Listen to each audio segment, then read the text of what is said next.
Breaking news చూస్తున్నాం. మాజీ MLA Vallabhaneni వంశీని పోలీసులు అరెస్ట్ చేశారు. హైదరాబాద్ లో ఏపీ పోలీసులు అదుపులోకి తీసుకున్నారు. అదుపులోకి తీసుకున్న తర్వాత హైదరాబాద్ నుంచి విజయవాడ తరలిస్తున్నారు. టీడీపీ ఆఫీస్ పై దాడి కేసులో అదుపులోకి తీసుకున్నట్లుగా సమాచారం అందుతోంది. అయితే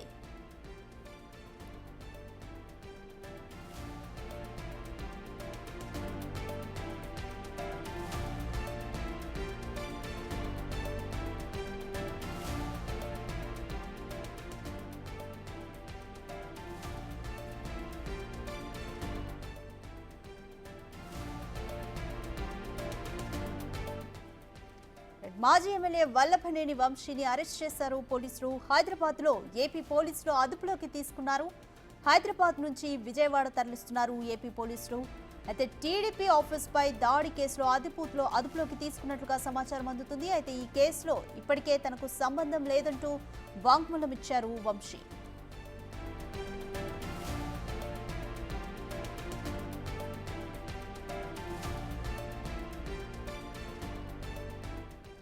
రైట్, మోర్ డీటెయిల్స్ మా ప్రతినిధి శివ అందిస్తారు. శివ, మాజీ ఎమ్మెల్యే వల్లభనేని వంశీని అరెస్ట్ చేసి విజయవాడకు తరలిస్తున్నారు.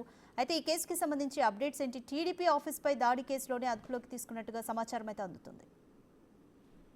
చూసుకుంటే తెలుగుదేశం పార్టీ గన్నవరం నియోజకవర్గ కార్యాలయం దాడి కేసుకు సంబంధించి కూడా వల్లభనేని వంశీ మాజీ ఎమ్మెల్యేని కొద్దిసేపు క్రితమే హైదరాబాద్ లో ఆయన నివాసంలో అరెస్ట్ చేసినట్టు తెలుస్తా ఉంది. అయితే గన్నవరం తెలుగుదేశం పార్టీ కార్యాలయం దాడికి సంబంధించి కూడా ఎవరైతే ఫిర్యాదుదారు ఉన్నారో హర్షవర్ధన్ ఈ కేసులో తనని బలవంతంగా సాక్షిగా ఉంటే తన పేరుతో ఎఫ్ఐఆర్ నమోదు చేశారు, ఇది తప్పు అని చెప్పి ఆయన ఎస్సీ కోర్టులో మెజిస్ట్రేట్ కి 2 రోజుల క్రితం వాంగ్మూలం ఇచ్చారు. ఈ కేసుకు సంబంధించి కూడా ప్రస్తుతం విజయవాడ ఎస్సీ కోర్టులో ఈ రోజు తీర్పు వెలువరించబోతున్నారు. మరొక వైపు ఈ కేసుకు సంబంధించి వల్లభనేని వంశీని అరెస్ట్ చేశారా, లేకపోతే మరొక కేసులో ఏదైనా అరెస్ట్ చేశారంటే తాజాగా ఏదైతే హర్షవర్ధన్కి సంబంధించి కూడా భయభ్రాంతులకు గురి చేసి బెదిరింపులకు పాల్పడి వంశీ అనుచరులు చేశారు. దాని ద్వారానే ఆయన జడ్జికి ఫిర్యాదు చేశారని చెప్పి మరొక ఫిర్యాదు అయితే అందుతుంది. ఈ నేపథ్యంలో దీనిపై జరిగిందా దానిపై జరిగిందా అనే కోణంలో కూడా కొంత క్లారిటీ లేదు. మొత్తం మీద అయితే వల్లభనేని వంశీకి సంబంధించి గన్నవరంలో దీంతో పాటుగా అంటే వెలుగులోకి వచ్చిన ఎఫ్ఐఆర్ ఇది ఒకటి కావచ్చు, కానీ వెలుగులోకి రాకుండా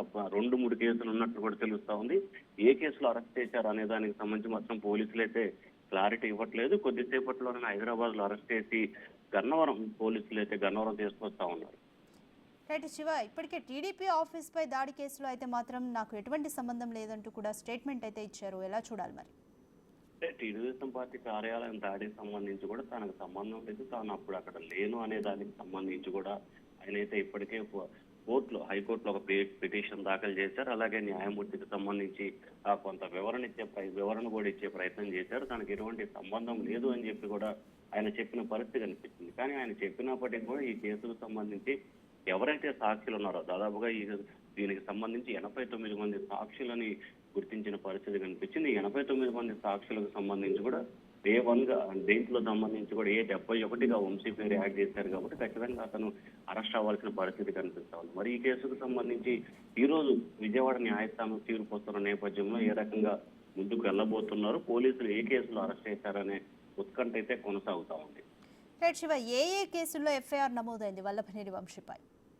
అంటే ప్రధానంగా తెలుగుదేశం పార్టీ కార్యాలయంపై దాడి, దాంట్లోనే ఎస్సీ కేసు.